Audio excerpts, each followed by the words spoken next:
Using cost data for control. Standards for management. A control system is made of 3 subcomponents. The first component is the standard level that experts determine before the operations begin. The second part is actual level that depends on measurement after the end of the operations, and the last level is comparison of standard and actual levels. Standard cost is the cost determined by careful analyses that states how much something cost to the company under normal conditions. Management by exceptions. Managers use these deviations to evaluate the performance and to take corrective actions, when necessary. However, in order to use their time more effectively, managers separate the deviations as significant and insignificant deviations and follow up only the material ones. This is called management by exception. The amount of variation also depends on the standards as the benchmark point. For providing the variances tell the true story, standards must also be determined correctly. If the targets are mistaken, even if the operations are effective, they will seem to need corrections. Therefore, the effectiveness of the controlling process depends partially on the effectiveness of standard setting. Setting the standards.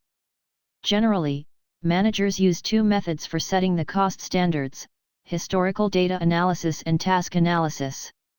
Analysis of historical data can be a good way to determine the standards for the upcoming period, if the company has enough experience at producing the product.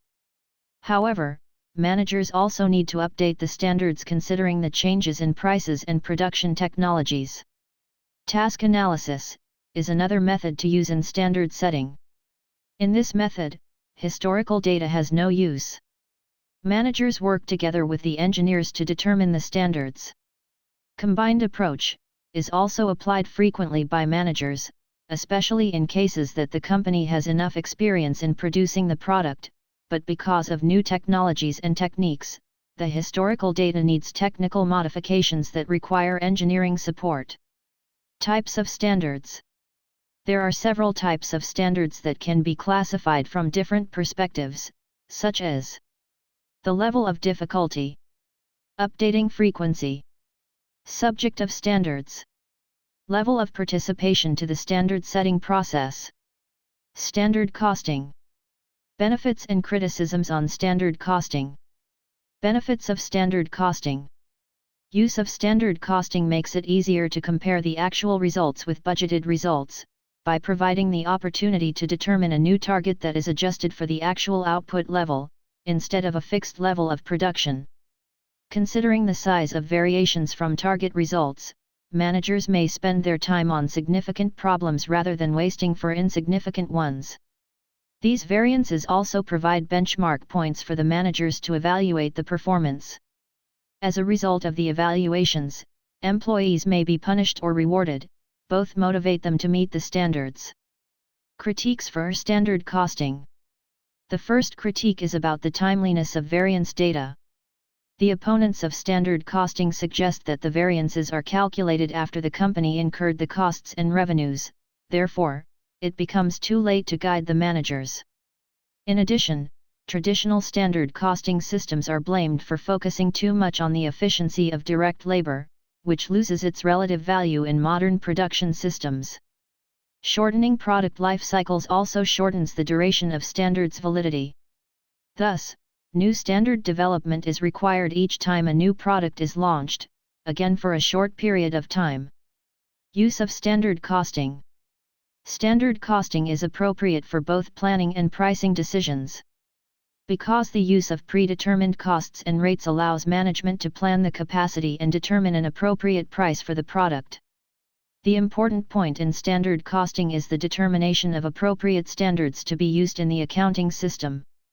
Once these standards are set, they are brought together in standard cost sheets. Determining the standards. Establishing the standard cost for direct materials. The standard cost for direct materials has 3 facets as quality, quantity, and price. The first step is to specify the desired quality of direct materials. Establishing the standard cost for direct labor. In order to determine the standards for direct labor cost, industrial engineers, production personnel, labor union representatives and managerial accountants work together. They consider the transactions and qualifications required for the work and the condition of equipment to use, and set a standard time of labor work. During this process, opinions of experienced employees and past accounting records on labor costs are used, as well as the industrial engineering techniques such as time motion studies and job sampling. Depending on the skill level and experience of workers, Personnel Department determines the standard wage rates that include the fringe benefits and relevant payroll taxes, as well.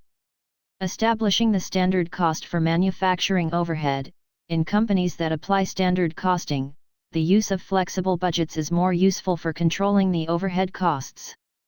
Because it represents the costs that change according to changes in the volume of activity, separately than the costs that do not change. In other words, allocation rates are determined separately for the variable and fixed portion of manufacturing overhead costs. The sum of these rates gives the total allocation rate for overhead cost. Recording the cost flows and variances in a standard costing system. Normal costing considers the actual costs of direct materials and direct labor, too, but it calculates the overhead cost by using the predetermined standard rates. Standard costing, on the other hand, applies the standards for all components of manufacturing in the calculation of product cost. The accounts used to represent the cost flows are the same for all systems, the difference is the basis considered for costing the components. Another difference is the use of variances in standard costing system. Standard costing uses variance accounts specific to each component of manufacturing. Direct material costs. Direct materials have two different aspects in terms of recording. The first record incurs at the time of purchases and the other record is prepared upon consumption. If the company applies standard costing and recognizes the price variances at the point of purchases, the price actually paid for the materials and budgeted purchase cost differs, and this difference is recorded as direct materials price variance. Another perspective on direct materials is about the efficiency in consuming it. Direct labor costs. Similar to direct materials, direct labor costs are also considered from price and quantity perspectives. The difference is that for labor cost, purchasing and consumption incur at the same time.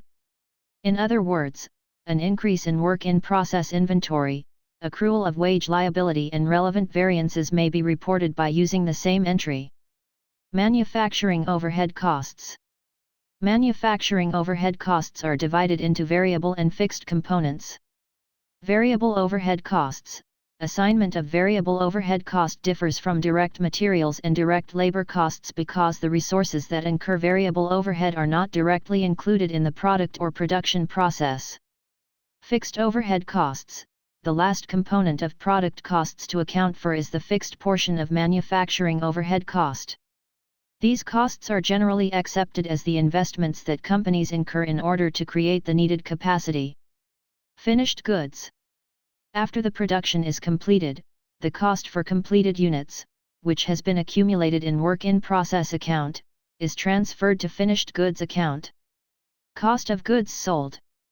When the goods are sold, cost of goods sold account is debited to represent the cost that the company has incurred for the goods that are sold, and it is calculated by multiplying the number of units sold and unit cost. Disposal of variances. When the year ends, variances are used in order to convert the standard amounts to actual results. There are two methods of conversion. One method is to directly writing GOF to cost of goods sold account, which accepts the assumption that all units are sold. The second method is proration, which assigns the amount of accumulated variances on cost of goods sold, work-in-process inventory and finished goods inventory accounts depending on their relative values at the end of the year. Short-term financial control through budgets and variances. The financial dimension of control is provided by comparing the budgeted numbers with actual results.